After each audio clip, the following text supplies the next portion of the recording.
வணக்கம் நேயர்களே, ஆயுத எழுத்திற்கு உங்களை வரவேற்பது நான் கார்கே.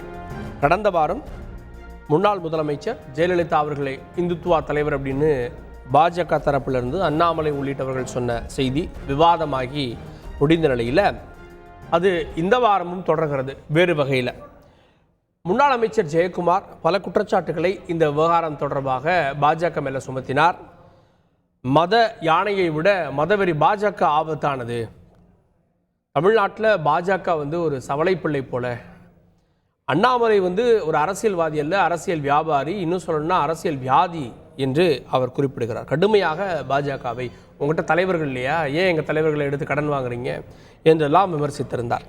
ஏன் இவ்வளோ கடுமையான விமர்சனங்கள் அப்படின்ற கேள்வி அண்ணாமலையிடம் முன்வைத்த போது, ஒரு விளக்கு அணைகின்ற போது பிரகாசமாக எரியும்ல, அது மாதிரி தான் கடுமையான விமர்சனம் வருதுன்னா அதிமுக அணைய போகுதுன்னு அர்த்தம் அப்படின்னு அண்ணாமலை சொல்றார். பார்ப்போம், ஜூன் 4க்கு பிறகு யார் வளர்ந்திருக்கிறார், யார் மக்கள் ஆதரவை பெற்றிருக்கிறார், அதிமுக இருக்கக்கூடிய இடத்தை பார்க்கலாம் அப்படின்னு சவாலை விடுக்கிறார்.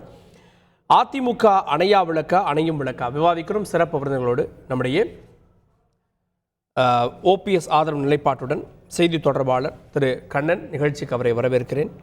அதிமுக ஆதரவு நிலைப்பாட்டுடன் திரு பொங்கலூர் மணிகண்டன், அவரையும் நிகழ்ச்சிக்கு வரவேற்கிறேன். அதே போல சேலத்திலிருந்து வழக்கறிஞர் திரு மணிகண்டன், சேலம் மணிகண்டன், அவரையும் நிகழ்ச்சிக்கு வரவேற்கிறேன்.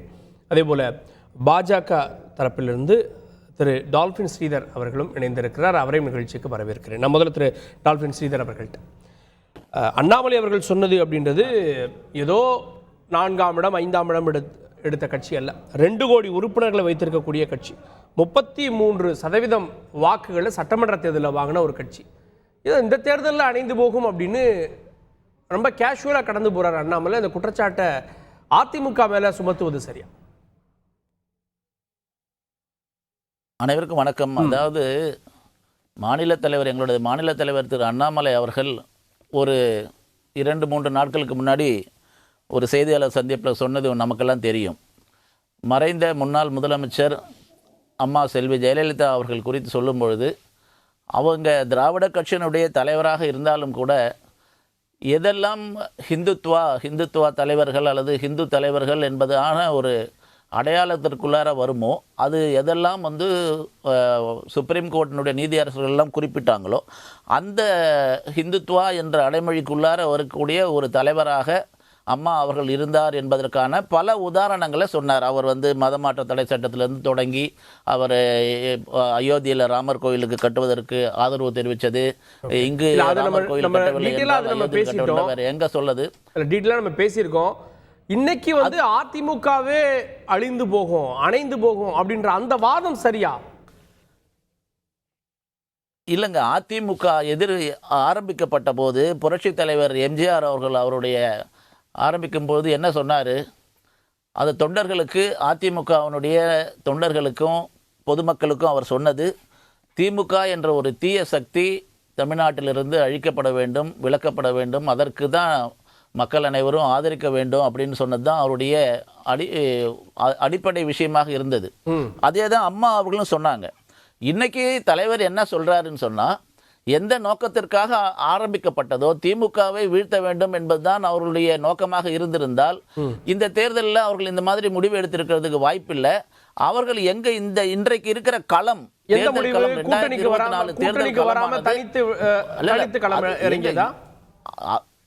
இல்லைங்க, அதுதாங்க அவர்களுடைய நோக்கம், திமுகவை ஒழிப்பதாக இருக்க வேண்டுமே தவிர 4 ஆண்டுகள் ஆட்சி செய்வதற்கு யார் உறுதுணையாக இருந்தார்கள், யார் பக்கபலமாக இருந்தார்கள் எல்லாம் அவருக்கு தெரிந்திருக்க வேண்டுமே.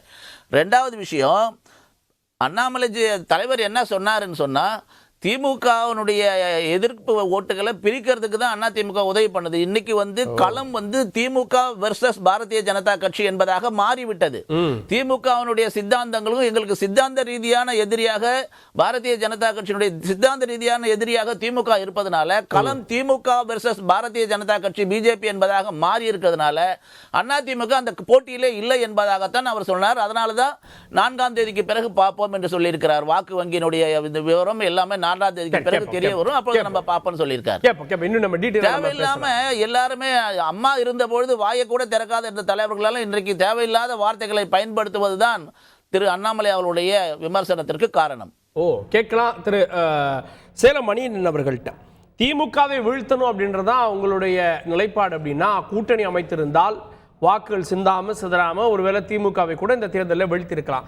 இப்படி தனித்து நிற்பது தான் விமர்சிக்கிறது பாஜக அப்படின்ற பார்வை எடுக்கிறது. அப்போ உங்க நோக்கம் என்ன? தந்தி டிவி நேயர்களுக்கு வணக்கம். கார்கே, புது சேனல் தந்தி டிவியில் தொடங்கியிருக்கிறீங்க, இன்னைக்கு தான் பார்த்தேன், வாழ்த்துக்கள். இப்போதான் நல்ல ஒரு பாட்டு பார்த்தேன் உங்கள் புதிய தந்தி டிவி சேனலில். சட்டி சுட்டதடா புத்தி கெட்டதடா, நாளும் நடந்து முடிந்த பின்னால் நல்லது கெட்டது புரிந்துதடா. நாளும் புரியுதுங்களா? நடந்த பின்னால் நல்லது கெட்டது புரிந்துதடா அப்படிங்கிற பாட்டு இப்போ தான் அவங்க தந்தி டிவியில் கேட்ட, ரொம்ப நல்லா இருந்ததுங்க. ஒன்றும் இல்லைங்க, 5ஆம் தேதியிலேருந்து கார்கே உங்கள் மரியாதைக்குரிய சேனலோட எம்டிக்கு நான் ஒரு சிபாரிசு பண்ணியிருந்தேன். கூர்கா வேலைக்கு ஆள் எடுக்கிறீங்கன்னு உங்க இதில் போட்டிருந்தீங்க டிவியில். ஒருத்தர் இருக்கிறாரு. ஒரு நிமிஷம் இல்லை, நம்ம அங்கே அரசியலை தனியாக பேசுங்க, வேற ஏதாவது பேசுங்க. இல்லைங்க, ஒரு ஒரு ரெக்வஸ்ட் வைக்கிறேன். எனக்கு தெரிஞ்சவர், பழைய போலீஸ்காரரு, கன்னடம் தெரியும், கொஞ்சம் தமிழ் தெரியும், பட்லர் இங்கிலீஷ் தெரியும். வெறும் நீங்கள் போய் பர்மா பஜாரில் பொம்மை துப்பாக்கி வாங்கி வச்சிங்கன்னா ஒரிஜினல் துப்பாக்கி வச்சுட்டு எப்படிலாம் படம் காட்டுவாங்களோ அந்த மாதிரி கொஞ்சம் சத்தம் சவுண்டெலாம் விடுவார். ஏன்னா நைட் வாட்ச்மேனுக்கு இதான தேவை, சத்தம் சவுண்டெலாம் கொஞ்சம் ஓவராக விடுவாருங்க. அதனால் வாய்ப்பு இருந்தால் கொஞ்சம் உங்கள் எம்டிகிட்ட, மரியாதைக்குரிய எம்டிகிட்ட சொல்லி அவருக்கு வேலை கிடைக்கிறதுக்கு வெளியே பாருங்கள். ஒன்று சொல்கிறேங்க, ஒரு தலைவன் என்றால் நீ நியமிக்கப்பட்ட தலைவரோ தேர்ந்தெடுக்கப்பட்ட தலைவரோ சொந்த கட்சியினருடைய நம்பிக்கையை முதல்ல பெற வேண்டும். திரு எடப்பாடி பழனிசாமி பார்த்தீங்க அப்படின்னா சாதாரண இடத்துல இருந்து இன்னைக்கு 2 கோடி தொண்டர்களோட தேர்ந்தெடுக்கப்பட்டு அவர்கள் நம்பிக்கையை பெற்று அந்த இடத்துக்கு வந்திருக்கிறாரு. KT ராகவனை காட்டி கொடுத்தவர் தலைவரா, நயினார் நாகேந்திரனை போட்டு கொடுத்தவர் தலைவரா? நான் ஒன்று கேட்குறேங்க, இந்த அண்ணன் நீங்கள் உங்கள் தலைப்பு ஒன்று போட்டுக்கிறீங்க, அதிமுக பாஜக உச்சக்கட்ட மோதல் அப்படிங்கிறதுலேயே நான் மாறுபடுறேங்க.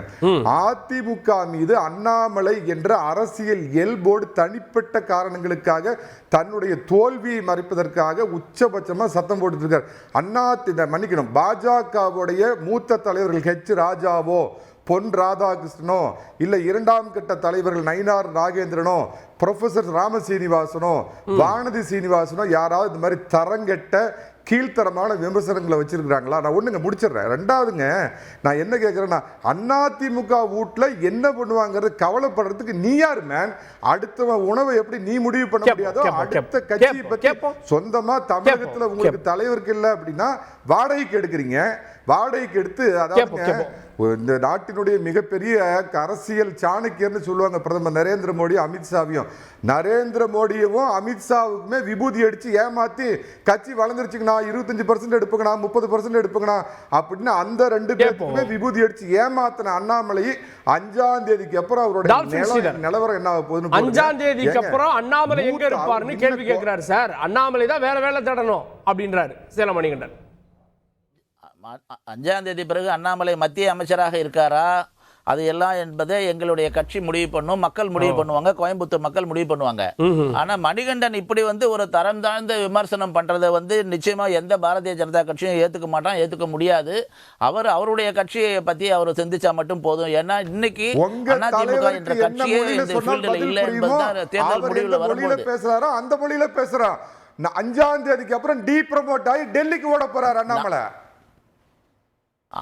அம்மாவை பற்றி மிக உயர்வாதான் தலைவர் பேசினாரே தவிர அதில் எந்த மாற்று கருத்துமே இல்லை. ஆனால் அதை இன்னைக்கு திராவிட கட்சிகள் சொல்லி மைனாரிட்டி ஓட்டுக்காக போய் இப்போ PFI போன்ற ஒரு தேச விரோத கட்சியோட கூட்டணி வச்சுட்டு மைனாரிட்டி ஓட்டும் கிடைக்காம ஓட்டும் கிடைக்காம நீங்கள் நடு இடத்துல நிற்க போறீங்க.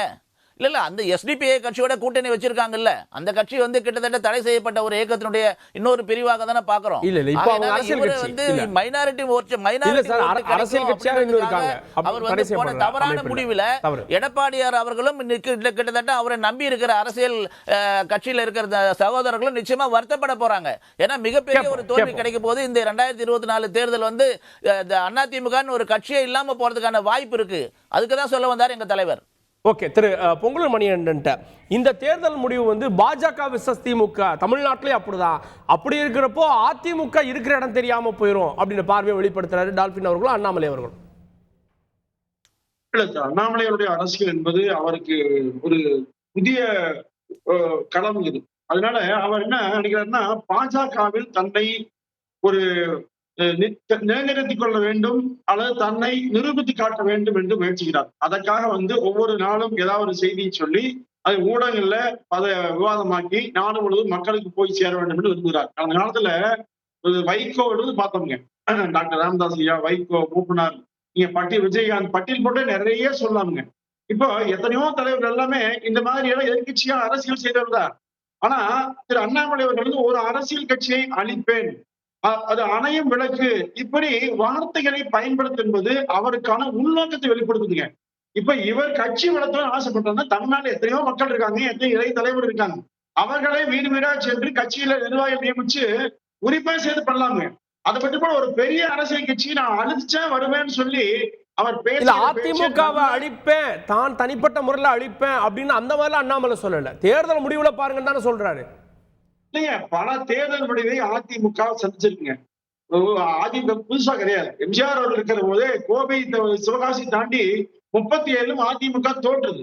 அம்மா இருக்கிற போது பல தோல்வி செஞ்சது. தோற்ற பிறகு மீண்டும் மீண்டும் அந்த கட்சி எழுந்தே வருதுங்க. இப்ப சட்டமன்றத்துல நான் சொல்றேன், ஒரு உண்மை சொன்னா அவர் ஒரு தியாக பெண்ணாக, ஒரு தெய்வீக பெண்ணாக சட்டமன்றம் சொன்ன வார்த்தை 100 ஆண்டுகள் ஆனாலும் அந்த இந்த கட்சி அதிமுக வழிநடத்துன்னு சொன்னாங்க. நிச்சயமா சொல்றேங்க, அந்த அம்மையாருடைய வாக்கு நிச்சயமாக பலிக்குங்க. இது போன்ற வார்த்தைகளை திரு அண்ணாமலை பயன்படுத்த தவிர்க்கணும். நான் கடுமையான வார்த்தை பயன்படுத்த விரும்பல. ஏன்னா அவர் ஒரு காவல்துறையில பணியாற்றியவர். அந்த காவல்துறை பணிக்கும் அரசியல் துறை பணிக்கும் வித்தியாசம் இருக்கு, தயவுசெய்து புரிஞ்சுக்கோங்க. இது மக்களை சந்திக்கிற பணி. இப்போ அதிமுக தொண்டர் என்ன நினைப்பான்னு பாருங்க. இப்ப அதிமுக அணைகிற விளக்குன்னு சொன்னா இது பேர் இல்லைங்க. எடப்பாடி பழனிசாமிங்கிற ஒரு சாதாரண குக்கிராமத்தை பிறந்தாலும் கூட அவரால் வழிநடத்த முடியும் என்பதை ஒரு சாதாரண இயக்கம் அல்ல, அதிமுக நிரூபிச்சிருக்கிறது. இந்தியாவில் சொல்லுங்க, ஜனநாயக முறையில யார் வேண்டுமானாலும் எந்த பதவிக்கும் வரலாம் என்பதை அதிமுகவை தாண்டி எங்கேயும் சிந்திக்க முடியாது. இப்ப நான் அதிமுக 2 கோடி உறுப்பினர்கள் இருக்கிறது. ஆனா அண்ணாமலை சொல்றதுன்றது தொடர் தோல்விகள். அதை தாண்டி ஜூன் 4 அன்றும் ஒரு தோல்வி ஒருவேளை கிடைச்சா அது அதிமுகவுடைய எதிர்காலத்தையே கேள்விக்குறியாக்கிறாதா? நீங்க தொடர் வெற்றியில பாஜக இருந்து கொண்டு சொன்னாங்கன்னா பரவாயில்ல. பாஜக நிலை என்ன முதல்ல பாருங்க. தன்னுடைய வீட்டிலேயே போறாரு, அடுத்தவங்க சொல்றது அவசியம். முதல்ல தன்னை திருத்திக் கொள்ள வேண்டும், தன்னை மாற்றிக்கொள்ள வேண்டும், தன்னை உயர்த்திக் கொள்ள வேண்டும்ங்க. அதை விட்டு போட்டு அதிமுக சரியில்லை அது இதுன்னு பேசுறது அரசியலுக்கு மட்டுமல்ல, பொதுவானவே ஒரு மனிதனுக்கு இயல்பு அல்ல. ஏன் கடந்த காலத்துல எத்தனையோ அரசியல் கருத்துக்களை புரட்சித்து அம்மா பேசிட்டாங்க, கலைஞர் கருணாநிதி பேசியிருக்காங்க, இன்றைக்கும் ஸ்டாலின் எடப்பாடியை பேசுறாங்க. ஆனா திரு அண்ணாமலை என்ன பண்றாருன்னா ஒரு இயக்கத்தை குறிவைத்துக் கொண்டு இப்போ தேர்தல் முடிந்தவருக்கு அதிமுக தினகரன் பக்கம் போகிறாரு, அங்க போனா ஓபிஎஸ் பக்கம் போகிறாரு, இந்த பக்கம் அதிமுக அழியும் சொல்றாரு, அப்போ அணையிற விளக்குன்னு சொல்றாரு. அப்ப அணையிற விளக்க அழிகர் இயக்கத்தை கொண்டு ஓபிஎஸ் ஒப்படைக்க போறீங்களா, தினகரன் ஒப்படைக்க போறீங்களா? என்ன லாஞ்சிக்கனே புரியலீங்க, என்ன பேசுறான்னு புரியல. இப்போ அம்மா குறித்து கடந்த காலத்தில் பார்த்தோம்ங்க, அவர் ஆங்கில நாளிதழுக்கு மிக கடுமையா ஊழல் பேர் வழி சிறைக்கு சென்றவர் குற்றவாளிகள் எல்லாம் பேசினார் இல்லைங்களா? அண்ணா குறித்து மோசமா பேசினார் இல்லையா? இப்படி எல்லாம் பேசி இப்ப அம்மா உயர்த்தி பேசுற காரணம் என்ன? தேர்தலில் அவருக்கு ஒரு படிப்பினை கிடைத்திருக்கிறது. அதிமுக இல்லாமல் பாஜக எங்கேயும் வெற்றி பெற்று நாடாளுமன்றத்துக்கோ சட்டமன்றத்துக்கோ செல்ல முடியாது. இனியாவது எப்படியாவது தன்னுடைய நிலைப்பாட்டை மாற்றிக்கொண்டு அம்மா பாராட்டி எம்ஜிஆர் பாராட்டி அதிமுகவோடு கூட்டணியில இணைந்து கொள்ளலாம் என்கிற புதிய நிலைப்பாடு எடுக்க முயற்சிக்கிறாங்க. இதை அதிமுக நான் இன்றைக்கு சொல்றேன், தெளிவா முடிவெடுத்த எடப்பாடியார் பாஜகவோடு என்றைக்கும் கூட்டணி அதிமுக இங்க வைக்காது. என்ன காரணம்னா அம்மாவை கேவலப்படுத்த ஒண்ணு மட்டும் இல்ல, மதுரை மாநாடு நடக்கிற போது அந்த மாநாடு போனவங்க பணம் வாங்கியிருக்கணும்னு சொன்னாங்க. லட்சக்கணக்கான மக்கள் சொந்த செலவுல போன, நானும் மாநாடுக்கு போயிருந்தேன். அதையெல்லாம் கொச்சைப்படுத்துகிற போது தொண்டனுக்கு கோபம் வருதுங்க. தேர்தல வெற்றி தோல்வி பத்தி கவலை இல்லைங்க. இந்தியாவிலும் பார்த்துட்டோம், ஒவ்வொரு கட்சியும் வெற்றி தோல்வி மாறி மாறி வருது. ஆனா அரசியலில் எப்படி இயங்குகிறோம் எப்படி இருக்கிறோம் முக்கியம். எடப்பாடி ஒரு தனி மனிதனை பொறுத்தவரையில் அவர் தனிப்பட்ட முறையிலும் சரியான நேர்மையான உறுதியான உண்மையான அரசியல் செய்கிறார். மக்களுக்கு அப்படித்தான், அதிமுக அப்படித்தான் இயங்குங்க, எம்ஜிஆர் அப்படித்தான், அம்மா அப்படித்தான், எடப்பாடி அப்படித்தான். அண்ணாமலை தான் புதிதாக வந்திருக்கிற காரணத்தினால அவரே உருவாக்கி இயக்கம் போல் பேசுறாருங்க. குறிப்பிட்ட 3 வருஷமோ 6 வருஷமோ பதவி காலியாக போகுது. அப்ப அண்ணாமலை மாதிரி எத்தனையோ பேர் பாராட்டுங்க. அவர் மத்திய அமைச்சர் ஆயிடுவார். பொறுமையாக இல்ல சார், அண்ணாமலை மத்திய அமைச்சர் ஆயிடுவாரு அப்படின்றாரு டால்பின் ஸ்ரீதர். இல்ல ஆகட்டும், நல்லதா நான் தமிழ்நாடு செய்யணும், யாரும் வேண்டாங்கல்ல. மக்கள் ஓட்டு போட்டு தேர்வு ஒண்ணா அவர் ஜெயிச்சு வரட்டு, எம்பி ஆகட்டு, மந்திரி ஆகட்டு, யாரும் கிடைக்கிறாங்க. மக்கள் தான் எஜமானர்.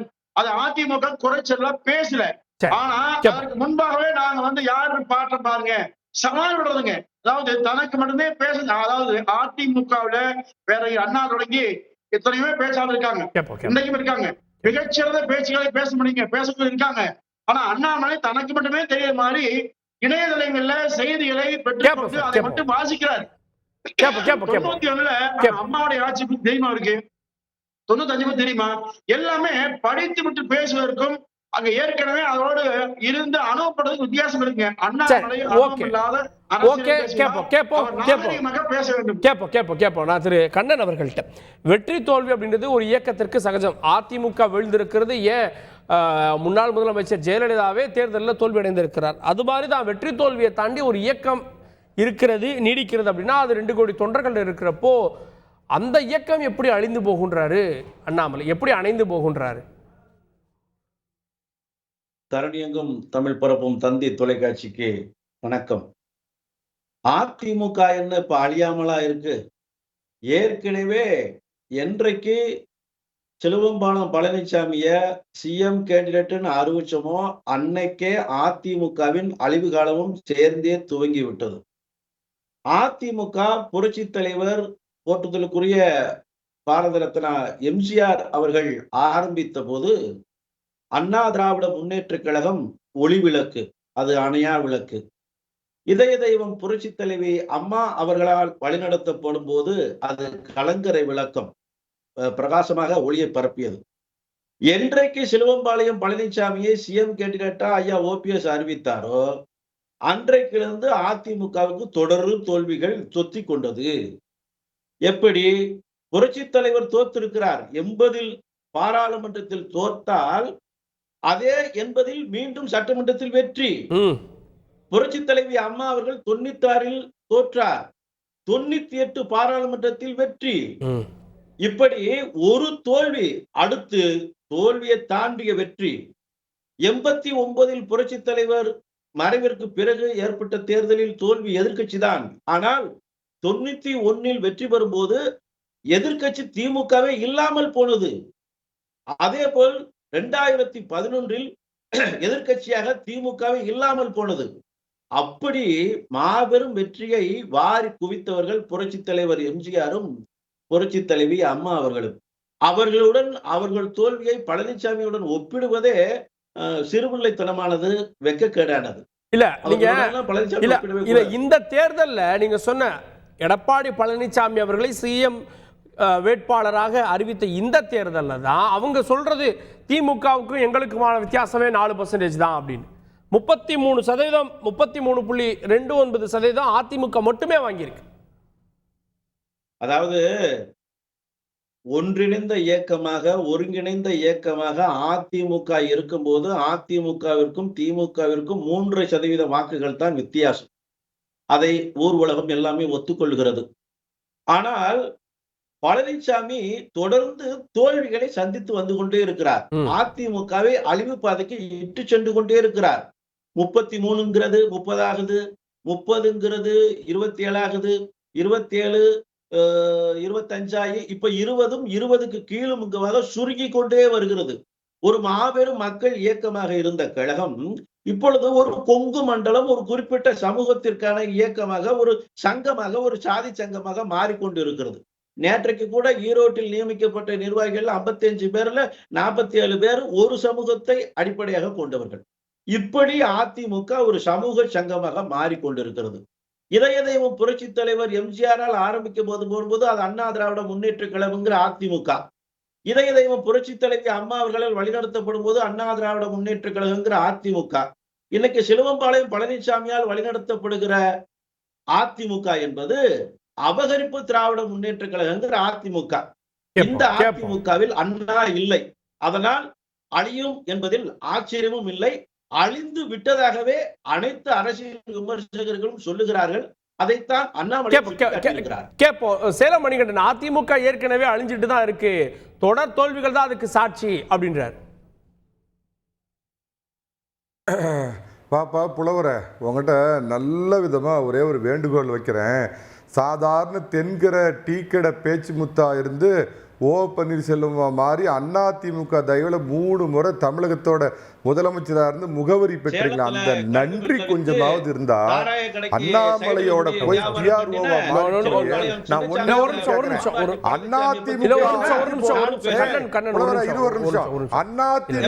பத்தி இழித்து பேசுகிறார் அண்ணாமலை, பழித்து பேசுகிறார்.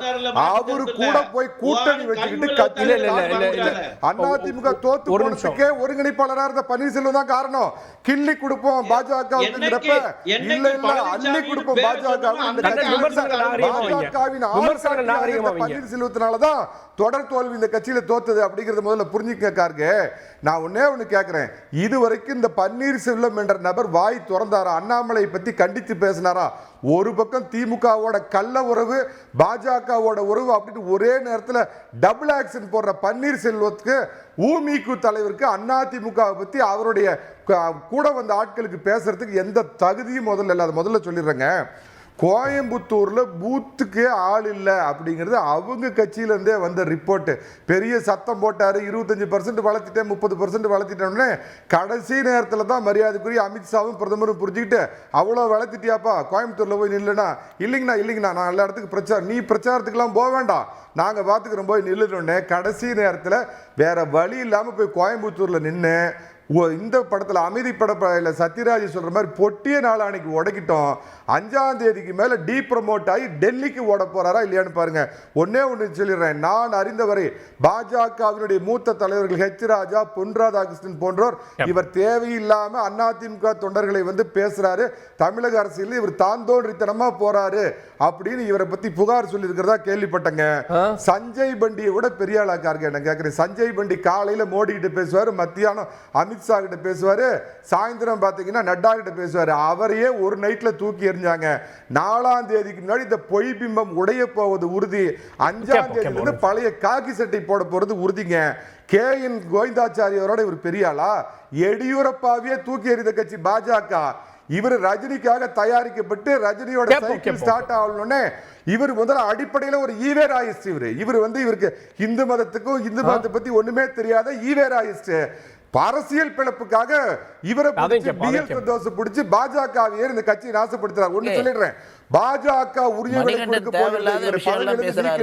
தமிழக பாஜக உடைப்பார். ஒரே நிமிஷம் திரு டால்பின் ஸ்ரீதர் அண்ணாமலை மேல கடும் விமர்சனங்களை முன்வைக்கிறார். அண்ணாமலை வந்து முதல் ஜெயிப்பாரான்ற கேள்வி எல்லாம் பார்த்த மாதிரி இந்த மாதிரி தவறா தப்பா இது மாதிரி தனி மனித விமர்சனம் பண்றதை வன்மையா கண்டிக்கிறேன் மணிகண்டனுக்கு. நாங்கள் வந்து 2014 அதிமுக கூட்டணி இல்லாமலே, எந்த கூட்டணி இல்லாமலே நாங்கள் வெற்றி பெற்றிருக்கோம். அதுக்கு முன்னாடி சி வேலாயுதன் வந்து எம்எல்ஏ எல்லாம் ஜெயிச்சிருக்கோம். நாங்கள் ஒன்றும் பிஜேபி வந்து யாருடைய ஆதரவு இருந்தால் தான் வெற்றி பெறணும்னு அவசியம் இல்லை. நாங்கள் மக்களை நம்பி இருக்கிறோம்.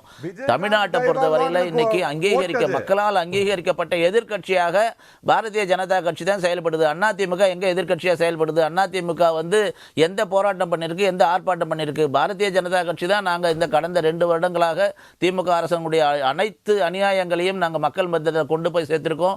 நாங்கள் அண்ணாமலை அவர்கள் கூறி சொன்ன பல விஷயங்களை இன்றைக்கு திமுக அரசாங்கம் திருத்தி இருக்குது என்று சொன்னால் எதிர்கட்சியாக திறம்பட செயல்படுகிறார் அண்ணாமலை என்பதால் தான் மக்களுடைய ஆதரவு அண்ணாமலை அவர்களுக்கு அபரிமிதமாக இருக்கிறது. அண்ணாமலை சொல்றது பாஜக கருத்து இல்ல, அண்ணாமலை என்ற தனிப்பட்ட நபருடைய கருத்து அப்படின்றார். பாஜகலயே அண்ணாமலை ஆதரவு அண்ணாமலை எதிர்ப்புன்னு 2 பிரிவு இருக்குன்னு பாக்குறாரு. இல்லை, அண்ணாமலை அவர்கள் சொல்லுவதுதான் பாரதிய ஜனதா கட்சியுடைய கருத்து. அதில் எந்த மாற்று கருத்தும் இல்லை. அவர் தான் மாநிலத்தினுடைய தலைவர். இது மற்ற கட்சி மாதிரி இல்லை, தலைக்கு தலை ஆளாளுக்கு ஒன்று பேசுறதுக்கு. இது தேசிய கட்சி, எங்களுடைய மாநில தலைவருடைய கருத்து தான் எங்கள் கட்சியினுடைய கருத்து. அதில் மாற்று கருத்து இல்லை. ஜெயலலிதா அம்மையார் குறித்து பேசினதில் எந்த தவறும் இல்லை. அவர்கள் நிச்சயமாக இந்துத்துவ தலைவர் தான். நரேந்திர மோடி அவர்களோடு மிக நல்ல உறவில் இருந்தாங்க. 3 முறை அவருடைய பதவி பிரமாணத்துக்கெல்லாம் அவங்க போய் வந்திருக்காங்க.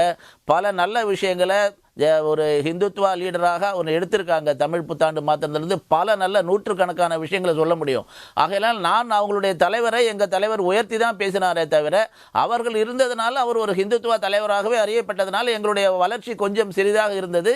இப்போ நாங்களே நேரடியாக இந்துத்துவா தலைவராக இருந்ததுனால, அம்மா இல்லாத நேரத்தினால அந்த கட்சியில் எந்த விதமான ஒற்றுமையும் இல்லாமல் அந்த கட்சி இப்படி செதறி போனதுனால இன்னைக்கு நாங்கள் 2வது இடத்துல இருக்கோம், எதிர்கட்சியாக இருக்கிறோம். மக்களால் ஏற்கப்பட்ட கட்சியாக அந்த தலைவர்கள்லாம் நீங்க எடுத்துக்கிறீங்க. இன்னைக்கு பாரதிய ஜனதா கட்சி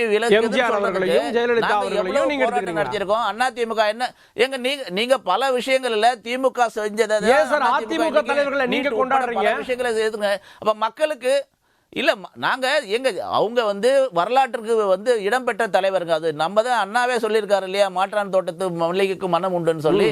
அவர் அந்த தலைவருடைய புகழ் நாங்க பேசுறோம். எங்களுடைய கோரிக்கை, எங்களுடைய இலக்குல எவ்வளவு விஷயங்களை RSS அலுவலகம் பிளாஸ்ட் ஆனப்பெல்லாம் அவங்க நிச்சயமா நாங்களே கட்டி கொடுக்குறோம்லாம் சொன்ன அளவுக்கு அவங்க ஒரு தேசியவாதியாக இருந்திருக்காங்க, ஆன்மீகவாதியாக இருந்திருக்காங்க. சிறுபான்மையில தாஜா பண்றதுக்காக பெரும்பான்மையை கண்டுகொள்ளாம இருக்கிறது தான் மதசார்பற்ற தன்மை என்பதை முறியடிச்சு உண்மையான மதசார்பற்ற என்பது அனைவருக்குமானது, அனைத்து மக்களையும் உள்ளடக்கியது என்பதை நாங்க என்னைக்கு சொல்றோமோ அது அன்னைக்கு அம்மாவும் செஞ்சாங்க. ஒரு சில விஷயத்துல தேசியவாதியாக இருந்தாங்க.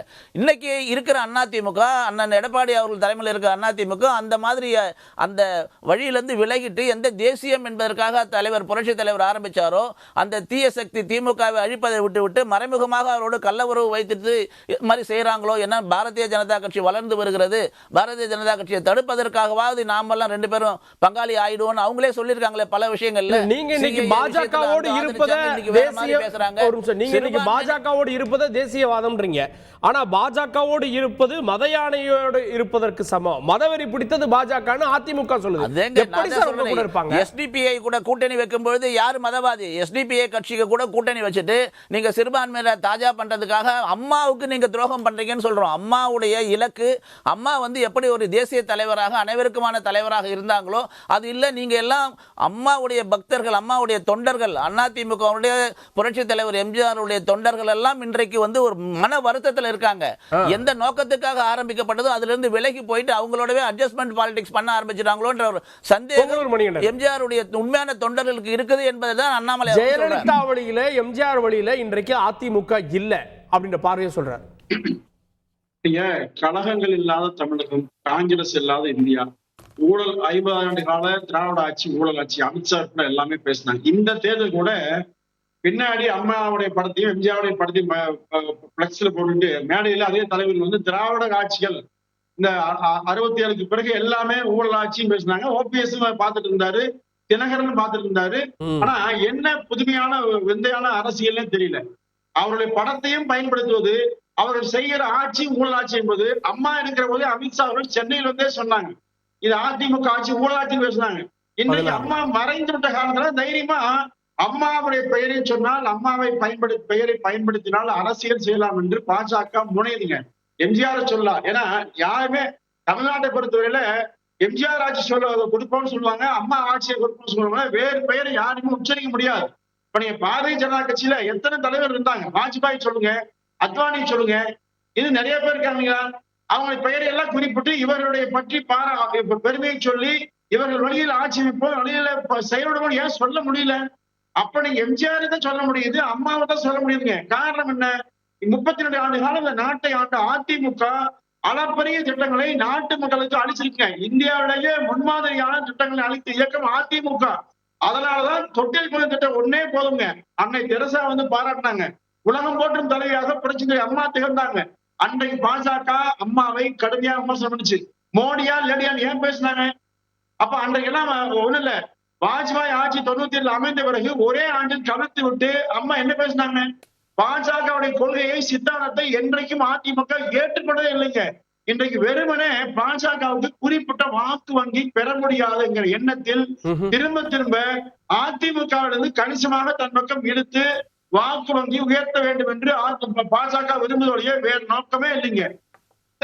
இந்த நோக்கத்தை அதிமுக மிக தெளிவாக உணர்ந்து கொண்டிருக்குதுங்க. அதனாலதான் வெளியே வந்தாங்க. பாஜகவோடு இணைந்திருந்தால் இந்தியா முழுவதும் பார்த்தோம், ஒவ்வொரு அரசியல் கட்சிக்கு எந்த நிலைமையும் பார்த்தோம். கூட வச்சுட்டே குடிவரிப்பாங்க. கொண்டே அழிப்பாங்க. இல்ல அப்போ இல்ல குடும்பத்திலே இல்ல அவர் என்ன கேக்குறாரு, பாஜக மதவாத கட்சின்னு சொல்றீங்க, அப்ப எஸ்டிபிஐ யாருன்னு கேக்குறாரு, ஏன் கூட்டணி அமைச்சீங்கன்னு கேக்குறாரு. இல்ல கூட்டணி அமைச்சது ஓகே, ஒண்ணும் இல்ல. 98ல 99ல வரிசையா நீ பாருங்க, பாஜக வழிவழியா வந்து அதிமுக பேசி இன்றைக்கு கூட திரு கண்ணன் அவர்கள்ட்ட அதிமுகவுடைய தோல்விகளுக்கு வெறும் இபிஎஸ் மட்டும் கை காட்டுறீங்க, அன்றைய தோல்விகளுக்கு முக்கிய காரணம் ஓபிஎஸ் தான் அப்படின்னு மணிகண்டன் குற்றச்சாட்டு வச்சார். அதுக்கு முதல்ல பதில் சொல்லுங்க. உண்மைதான், அந்த குற்றச்சாட்டை நானும் ஒப்புக்கொள்ளுறேன். ஏன்னா பழனிசாமியை தேர்ந்தெடுத்தது அவர் தானே, பழனிசாமியை முன்னிலைப்படுத்தியது அவர் தானே. அதனால ஒரு தோல்வி 2 தோல்வி ஏற்படும் போதே நாம பழனிசாமியத்தை மாற்றணுங்கிற முயற்சியை எடுத்திருக்கணும். எடுக்காம தொடர விட்டது எங்களுடைய குற்றம் தான். அந்த குற்றத்தை ஒத்துக்கூடத்தான் செய்யணும். இல்ல அப்போ இத்தனை முறை இப்ப பாருங்க, இந்த தேர்தலில் தான் வந்து ஒன்னா இல்ல ஓபிஎஸ், ஆனா இதற்கு முன்பு அவர் தான் ஒருங்கிணைப்பாளராக இருந்தாரு. ஆனா அந்த தோல்விகளுக்கு அவர் பொறுப்பேற்க மாட்டேன், அது வந்து இபிஎஸ் கணக்கு அப்படின்றது சரியா? இல்ல பொறுப்பு ஏற்றுக்கிறோம். பழனிசாமியை முன்னிலைப்படுத்திய பொறுப்பை ஏற்றுக்கொள்கிறோம். எதற்கும் உதவாத பழனிசாமியை எதிர்க்கட்சி தலைவராக ஆக்கியதை பொறுப்பேற்றுக் கொள்கிறோம். இந்த தோல்வி பழனிசாமி முன்னிலைப்படுத்தியதால் தான் ஏற்பட்டது என்பதை ஒப்புக்கொள்கிறோம். அதனால அந்த பொறுப்பை ஏற்றுக்கொள்கிறோம். இப்ப ஒன்னா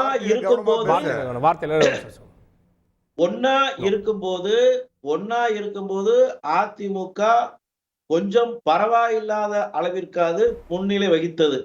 இப்பொழுது ஒன்னா இல்லை, பழனிசாமி தலைமையில் மன்னா போகிறது என்பதுதான் உண்மை நிதர்சனம். அதைத்தான் அரசியல் ஆர்வலர்கள், அரசியல் அறிஞர்கள், கள யதார்த்தவாதிகள், தொண்டர்கள், பொதுமக்கள் என அனைவரும் சொல்லுவது அதிமுக இந்த முறை பழனிசாமி தலைமையால் அபகரிப்பு திராவிட கழகமாக மாறி படுதோல்வியை சந்திக்க போகிறது. சேலமணிகண்ணன், அதாவது பாவங்க, இந்த இது கிராமத்தில் ஒரு பழமொழி சொல்லுவாங்க, ஊரெல்லாம் சகுனம் சொல்லுமா பள்ளி கல்வி பானையில் விழுந்து பரலோகம் போச்சாங்கிற மாதிரி, நாளானைக்கு குக்கர் மக்கராக போகுது, தாமரை கருவ போகுது, பலாப்பழம் புளுத்து போக போகுது. இவர் வந்து அதிமுகவை பற்றி பேசிகிட்டு இருக்கிறார். அதை விடுங்க, சின்ன பிள்ளை குறுக்க சைக்கிளில் வந்துட்டு இருக்குது. அவர் சொன்னார் இல்லைங்களா, நான் டால்ஃபின் ஸ்ரீதருக்கு ஒன்று சொல்லிடுறேன், பாஜகவில் 20 ஆண்டு காலம் நான் பயணித்தவன். பாஜகவில் திரு இல கணேசன், பொன் ராதாகிருஷ்ணன் போன்ற தலைவர்கள் இருக்கிறப்ப ஹெச் ராஜா, கே என் லட்சுமணன் போன்ற முன்னணி தலைவர்களும் கருத்து தெரிவிப்பாங்க. நான் கேட்கறது ஒரே ஒரு விஷயம் என்னன்னா, அண்ணாமலை சொல்றத முன்னணி தலைவர்களோ மூத்த தலைவர்களோ 2ஆம் கட்ட தலைவர்களோ என்டாஸ் பண்றாங்களா? இவர் ஒரு தனி தீவு, இவர் தனியாக செயல்படுகிறார், இதுதான் பிரச்சனையே. அண்ணாமலையை தமிழக பாஜக தலைவர் ஆக்கணத்துக்கு நிச்சயமா சொல்ல போறேன், மத்திய பாஜக உரிய விலையை கொடுக்க போகிறது. மத்திய தலைமைக்கு கட்டுப்படாத ஒரு அரசியல் அடங்காப்பிடாரி அண்ணாமலை, அதை ஒன்று நல்லா தெரிஞ்சுக்கங்க. நான் ஒண்ணு கேட்கிறேன் சார், இது என்ன சார் போட்டு இந்த 3 வருஷத்துல ஒரே நிமிஷம், மத்திய தலைமைக்கு அடங்காம அப்படின்றீங்க. நீங்க டெல்லியில போய் அதிமுக தலைவர்களா புகார் கொடுத்தாங்க, என்ன நடவடிக்கை எடுத்தாங்க? அப்ப அண்ணாமலையுடைய பேச்ச பாஜக தலைமை அங்கீகரிக்கும் தான் அர்த்தம். அது வந்து அது 6 மாசத்துக்கு முந்தின கதை. எலெக்ஷன் அறிவிக்கிறதுக்கு 10 நாளைக்கு முன்னாடி வரைக்கும் தேர்தல் பணிக்குழுவில் மாநில தலைவரை போடாம பழனிசாமியே வா, எங்களை காக்கும் சாமியே வா அப்படின்னு கதவை திறந்து பாஜக உட்கார்ந்து இருந்தாங்களே, மாநில தலைவரோட பவர் அப்பயே பிடிக்கிட்டாங்கன்னு உங்களுக்கு புரியலையா கார்கே?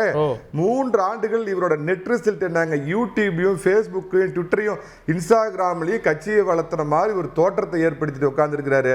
சிபி ராதாகிருஷ்ணன் தலைமையில் உள்ளாட்சி தேர்தல் நடந்தப்பயே பாஜக கிட்டத்தட்ட 4% ஓட்டு வாங்கிச்சு கடந்த உள்ளாட்சி தேர்தலில். அதை விட 1/2% இவர் கூட வாங்கியிருக்கிறது தவிர, சோசியல் மீடியா இல்லைன்னா அண்ணாமலை இல்ல, பதவியை புடுங்கினா கோயில்ல இருக்கிற மைக்கு கூட இவருக்கு கிடைக்காது. அது ஒன்று சொல்லிடுறேங்க. இன்னொன்று என்ன அப்படின்னு கேட்டிங்கன்னா, பார்த்தீங்கன்னா அவர் ஏதோ சொல்கிறாரு, நம்ம மரியாதைக்குரிய பாஜக தலைவர்களை தனிப்பட்ட முறையில் விமர்சிக்க விரும்பல. அஜித் பவாரை பற்றி மத்திய பாஜக தலைவர்கள் என்னென்ன பேசுனாங்க, இன்னைக்கு கூட்டணிக்கு வந்தவொடனே என்ன சொல்கிறாங்க, ஒன்று சொல்லிடுறாங்க. அம்மாவை பற்றி மட்டும், அம்மா இந்துவாக பிறந்தார், இந்தியனாக வாழ்ந்தார், தமிழருக்கும் சிறுபான்மையினருக்கும் ஓடாய் உழைத்தார். இது அம்மா. அதாவது எப்படி மதமாற்ற தடை சட்டம் கொண்டு வந்தாங்களோ, இந்த பக்கம் ஆடு கோழி பலியிடக்கூடாதுன்னு இந்துக்களுக்கும் தடை சட்டம் கொண்டு வந்தாங்க. அதே மாதிரி பார்த்தீங்கன்னா அன்னதானம்ங்கிறது கோயிலில் மட்டும் இல்லை, மசூதியிலையும் கொண்டு வந்தாங்க. எல்லாத்துக்கும் மேல ஹிந்து மத பீடாதிபதியா ஹிந்து மதத்தில் வணங்கக்கூடிய சங்கராச்சாரியார் மேல ஒரு தவறு இருக்குது அப்படிங்கிறப்ப துணிந்து அவர்கள் மீது கடும் நடவடிக்கை எடுத்தார். அவர் ஒரு ஹிந்துவாக பிறந்தார், ஹிந்துவாக வாழ்ந்தார், ஹிந்துத்துவவாதியாக ஒருபோதும் இருந்ததில்லைங்கிறதோட நிறுத்திக்கங்க. இது வந்து ஒரு அரசியல் திருட்டு. உங்க தலைவரை சொல்லுங்க, ஷியாம் பிரசாத் முகர்ஜியை சொல்லுங்க, தீன்தயாள் உபாத்யாயை சொல்லுங்க, நானாஜி தேஷ்முக் சொல்லுங்க. தமிழ்நாட்டில் இருக்கிற நான் கேட்கிறேன், பிடிஆர் பழனிவேல் ராஜன் இருக்காருல்ல, நல்ல சிவப்பழம் நெத்தியில நல்ல சந்தனம் போட்டுக்கிட்டு அந்த காலத்திலே மதுரை மீனாட்சி தாயே என்றா உட்கார் பழைய சபாநாயகர், அவரை எடுத்துக்கல பார்க்கலாம். அவரும் உங்க ஹிந்துத்துவவாதி, அவரை எடுத்துக்க பார்க்கலாம். அம்மாங்கிறது தமிழகத்தில் ஒரு அரசியல் பிராண்டு, ஒரு அரசியல் அடையாளம். புரட்சி தலைவர்ங்கிறது ஒரு அரசியல் அடையாளம், பிராண்டு. இந்த அரசியல் திருட்டில் ஈடுபடுகிறது அண்ணாமலை. பாஜகன்னு சொல்ல மாட்டேன், அண்ணாமலை நாவை அடக்க வேண்டும், இல்லைன்னா தமிழகத்தில் நடமாட முடியாது. ஓகே கண்ணன் குறுக்கி இருக்க மாட்டோம். கண்ணன் குறுக்கிட்டீங்க. அதாவது கழுதைக்கு தெரியுமா கற்பூர வாசனைபாங்க. அதிமுக எப்படி இருக்க வேண்டும், இயங்க வேண்டும் என்பது எங்களுக்கு தெரியாத அளவுக்கு சேலம் மணிகண்டனுக்கெல்லாம் ஒரு இளவும் புரியாது, அதை பத்தி எதுவும் தெரியாது. அவர் வந்து ஒரு அஜெண்டாவுக்காக பழனிசாமிக்காக தற்காலிக ஏற்பாடாக தள்ளிட்டு இருக்காரு. ராமநாதபுரத்துல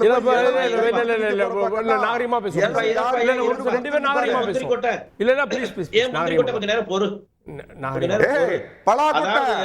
அப்படியே ஸ்மாஷ் பண்ண போறாங்க.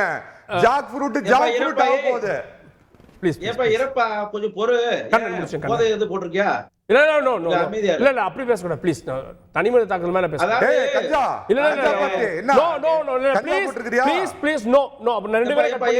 ரெண்டு பேரை கட் பண்ணிடுவேன். நோ, அந்த மாதிரிலாம் பேசக்கூடாது. ஒருத்தர் பேசுறாருன்னா அதுவும் சேனல்ல உட்காந்து ரெண்டு பேரும் பேசுறீங்க, இந்த மாதிரி தனிப்பட்டதுல பேசக்கூடாது ப்ளீஸ். சாரி டால்பின் ஸ்ரீதர், நான் திரும்ப வரேன். டால்பின் ஸ்ரீதர், அதாவது மணிகண்டன் வந்து கொஞ்சம் நாகரிகமாக பேசணும். ஒரு கட்சியினுடைய மாநில தலைவரை பேசும்பொழுது இப்படியெல்லாம் வந்து பேசுறது வந்து கடுமையான கண்டனங்களை நான் வன்மையாக பதிவு செய்கிறேன்.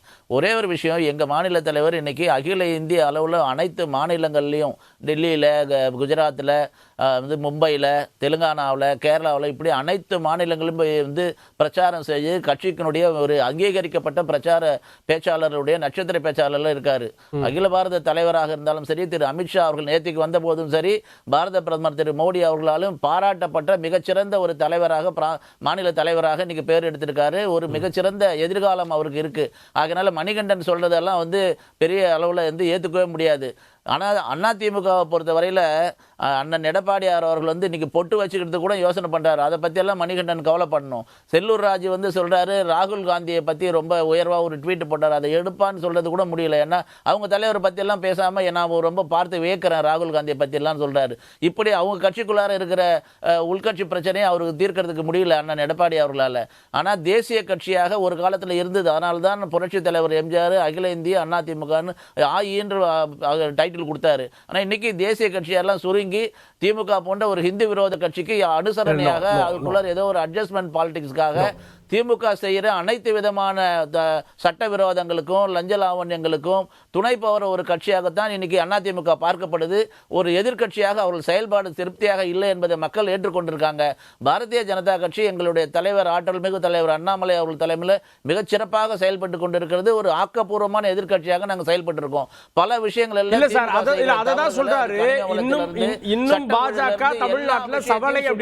போராடி கொண்டிருக்கிறோம். ஒரு சவாலை தான்றாரு சார். ஜெயக்குமார் சொல்றாரு, நாங்க வளர்ந்துட்டோம், பெட்டி உடைக்கட்டும், அப்புறம் தெரியும் முடியும். மக்கள் முடிவு செய்வாங்க. கார்கே மக்கள் முடிவு செய்வாங்க யாரு என்னன்னு சொல்லி. நாங்க வந்து 2 இடத்துல இருந்து இன்னைக்கு 303 இடம் பெற்றிருக்கோம். மறுபடியும் 400 இடம் பெறப்போகிறோம். தமிழகத்தில் கூட ஒரு அசைக்க முடியாத ஒரு எதிர்கட்சியாக இன்னைக்கு நாங்க தான் இருக்கோம். ஆளுங்கட்சியாக வருவதற்கு வாய்ப்பு இருக்குது. ஏன்னா திமுகவும் அதிமுகவும் அவர்களுக்குள்ளார வந்து அந்த பங்காளி கட்சின்றதுனால அவர் நினைச்சாங்க ஒரு காலத்துல நம்ம மாறி மாறி இருந்துடலாம், வேற யாரும் வரக்கூடாது. இன்னைக்கு பாரதிய ஜனதா கட்சி ஆல்டர்னேட்டிவாக வந்து விட்டது. அவர்களுக்கு ஆல்டர்னேட்டிவாக வந்து விட்டது.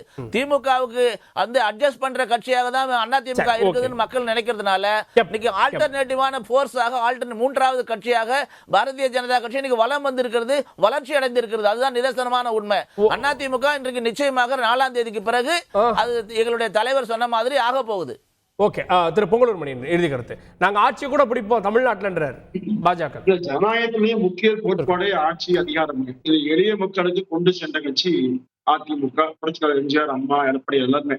இப்போ அதிமுக பத்தி மற்ற கட்சி கவலைப்பட வேண்டிய அவசியமே இல்லை. உண்மை சொன்னா நான் அந்த முகநூல்ல வாட்ஸ்அப்ல எல்லாமே செய்தி அனுப்புறது பாக்குறேங்க. எல்லாருமே யாரும் விரும்புறது இல்லை. பாஜக தன் வேலையை பார்க்கறீங்க, அவ்வளவுதான். அதிமுகவுக்கு தங்கள் கட்சியை பற்றி தெரியுங்க. நான் ஒரே ஒரு சொல்றேன், யார் எப்படி முயற்சித்தாலும் எதை தடுக்க அல்லது அழிக்க எதை திட்டமிட்டாலும் எடப்பாடியார் என்கிற ஒற்றை தலைமையை எவராலும் வீழ்த்த முடியாது. எடப்பாடியாரை தவிர எவரையும் ஏற்றுக்கொள்ள மாட்டோம். எடப்பாடியார் தான் பொதுச் செயலாளர்.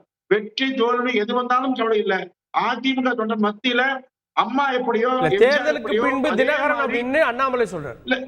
இல்ல அண்ணாமலை ஆயிரம் சொல்றீங்க. அவர் எடப்பாடியோட அரசியல் அனுபவம் கொடுத்துரு அண்ணாமலை வந்து இல்ல. அண்ணாமலை அவர்கள் பொறுமையாக அமைதியாக அரசியல் செய்யுங்க. வாழ்த்துக்கள், வளர்ந்துவாங்க, யாரும் குறை சொல்ல. ஆனால் அதிமுக என்கிற மிகப்பெரிய ஒரு இயக்கத்தை இப்படி எல்லாம் கொச்சைப்படுத்தி நீங்களே உங்களுக்கு ஒரு தவறான ஒரு ஒரு ஒரு எண்ணத்தை உருவாக்கி கொள்ள வேண்டாம். அதான் தாழ்மையான வேண்டுகோள். எடப்பாடியாரை அவர் வாழ்நாள் முழுவதும் அவர் தான் பொதுச் செயலாளர். நிச்சயமாக 2026 முதலமைச்சர் ஆக்கிய தீர்வு என்று மக்கள் நினைக்கிறாங்க. முதலமைச்சர் வருவார். கடந்த 4 ஆண்டு கால ஆட்சியை எண்ணி எண்ணி மக்கள் ஏங்குறாங்க. எந்த சூழலிலும் கட்சியிலிருந்தும் ஆட்சியிலிருந்தும் எடப்பாடி என்கிற தனி மனிதரை நீக்கவோ ஒழிக்கவோ முடியாது. அவர்தான் நிரந்தரம். எடப்பாடி தான் பொதுச் செயலாளர், அடுத்த முதலமைச்சர். இந்த பழனிசாமிய இந்த இடத்திற்கு கொண்டு வந்து வைக்கிறதுக்கு அண்ணாமலை எவ்வளவு மெனக்கட்டார் என்பது அண்ணாமலைக்கு தெரியும், பழனிசாமிக்கு தெரியும். பழனிசாமி இந்த அதிமுக பொதுச் செயலாளர்னு சொல்லிக் கொள்கிறார்னா அதற்கு மூல விதையை விதைத்து அப்படி முழு உருவமாக்கி உட்கார வச்சிருக்கவரு அண்ணாமலை. அந்த அண்ணாமலைக்கு பழனிசாமி நன்றியோடு இருக்கணும், விசுவாசமா இருக்கணும். அந்த அண்ணாமலைக்கு தெரியும் பழனிசாமி உட்கார வச்சவரால தூக்கி எறியவும் முடியும். பாஜக வந்து நாளைக்கு ஆட்சி அமைத்தா அதிமுக எது வேணா நடக்கலான்றீங்க. இப்ப அதிமுக என்பது அதிமுக அல்ல, பழனிசாமி தலைமையில் இருப்பது அபகரிப்பு திராவிட முன்னேற்ற. பாஜக ஆட்சி அமைத்தா பழனிசாமி அவர்களுடைய எடப்பாடி பழனிசாமி அவர்களுடைய தலைமைக்கு ஆபத்துன்னு சொல்றீங்க. பழனிசாமி தலைமைக்கு நிச்சய ஆபத்து. அண்ணாமலை சிரிச்சு மத்திய அமைச்சர் ஆவார், பழனிசாமி மத்திய சிறைச்சாலைக்கு செல்வார். அதாவதுங்க, பாஜக வந்து டெல்லிக்கு ராஜாவா இருக்கலாம். தமிழகத்தை பொறுத்த மட்டும் ஒரு கைப்பிடி உடைஞ்ச கூஜாங்க. அண்ணாமலைங்கிற திருவண்ணாமலையாருக்கே புத்தி சொன்ன தகப்பன் சாமி எடப்பாடி பழனிசாமிங்கிறத நல்லா புரிஞ்சுக்குங்க. பழனிமலையில் பழனிசாமி இருக்கும் வரை, அதிமுக பழனிசாமியிடம் இருக்கும் வரை சுண்டெலிகளால் அதிமுகவை ஆட்டவும் முடியாது, அசைக்கவும் முடியாது. Okay, right. ஓகே, தேர்தல் முடிவுகள் தான் அதிமுகவில் மட்டும் இல்லை, ஒட்டுமொத்தமாக இந்திய அரசியல் கட்சிகளில் மக்களுடைய மனங்களை எந்த கட்சி வென்றிருக்கிறது அப்படின்றத சொல்ல முடியும். அதை வைத்து தான் அடுத்த அரசியல் நகர்வுகளே இருக்க போகிறது. பொறுத்து பார்க்கலாம். விவாதத்தில் போகின்ற சிறப்பு அனைவருக்கும் நன்றி. பார்த்தவங்களுக்கும் நன்றி. நேயர்களே, தொடர்ந்து இணைந்தீர்கள் தந்தி தொலைக்காட்சியுடன்.